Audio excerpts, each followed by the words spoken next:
राधे राधे दोस्तों, कान्हा वासु चैनल में आप सभी लोगों का स्वागत है। मैं आज आप लोगों के सामने योगिनी एकादशी की कथा लेके आई हूँ। जो कोई भी व्यक्ति इस वक्त व्रत को करे तथा कथा जरूर सुने, औरों को भी ये कथा जरूर सुनाए। अगर कोई किसी कारणवश इस व्रत को नहीं भी कर पाए तो कथा जरूर सुने, बहुत पुण्य मिलता है।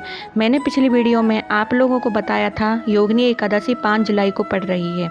अगर इससे जुड़ी कोई भी जानकारी आप लोगों को चाहिए तो मैं नीचे लिंक दे रही हूँ। पिछली वीडियो को मेरी को ध्यान से ज़रूर सुने। चलिए दोस्तों, आगे टाइम ख़राब ना करते हुए मैं आप लोगों को कथा सुनाती हूँ।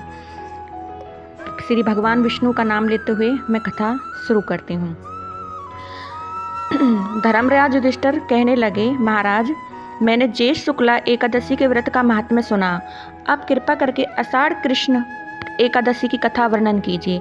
इस एकादशी का क्या नाम है तथा क्या महात्म्य है, सो सब कृपा करके वर्णन कीजिए। श्री कृष्ण कहने लगे, हे राजन, आषाढ़ कृष्ण एकादशी का नाम योगिनी है।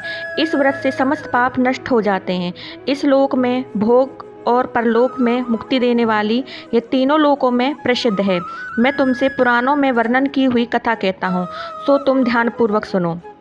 स्वर्गधाम की अलकापुरी नामक नगरी में कुबेर नाम का एक राजा रहता था। वह शिव भक्त था और प्रतिदिन शिव की पूजा किया करता था। हेम नाम का एक माली पूजन के लिए उसके यहाँ फूल लाया करता था।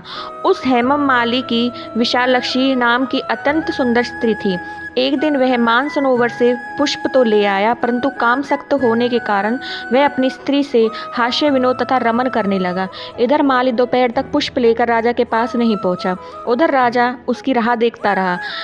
अंत में उसने सेवकों को आज्ञा दी कि तुम लोग जाकर हेममाली के न आने के कारण का पता लगाओ, क्योंकि वह अभी तक पुष्प नहीं लाया है। सेवकों ने कहा, महाराज, वह पापी अति कामी है, अपनी स्त्री से हास्य विनोद तथा रमन कर रहा होगा। यह सुनकर कुबेर ने क्रोधित होकर उसे बुलाया। हेममाली राजा के भय से कांपता हुआ उपस्थित हुआ। राजा कुबेर क्रोध के मारे जिसके होठ कांप रहे थे कहने लगा, अरे पापी, नीच कामी, तूने मेरे परम पूजनीय ईश्वरों के भी ईश्वर श्री शिव महाराज का अनादर किया है। इसलिए मैं तुझको श्राप देता हूँ कि तू स्त्री का वियोग सहेगा और मृत्युलोक में जाकर कोढ़ी होगा। कुबेर के श्राप से हेममाली का स्वर्ग से पतन हो गया और वह उसी क्षण पृथ्वी पर गिर गया। भूतल पर आते ही उसके श्वेत कोढ़ निकल आया। उसकी स्त्री से भी उसी समय अंतर्ध्यान हो गई। मृत्युलोक में आकर उसने अनेक दुख भोगे। भयानक जंगल में जाकर बिन अन्न और जल से भटकता रहा।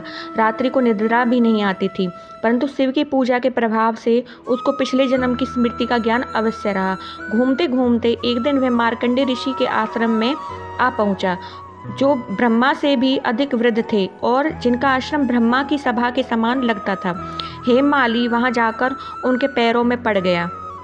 उसको देखकर मार्कंडेय जी बोले, ऐसा कौन सा पाप किया है जिसके प्रभाव से तू कोढ़ी होकर महान दुख भोग रहा है। हेममाली कहने लगा, मैं कुबेर का सेवक हेममाली हूँ।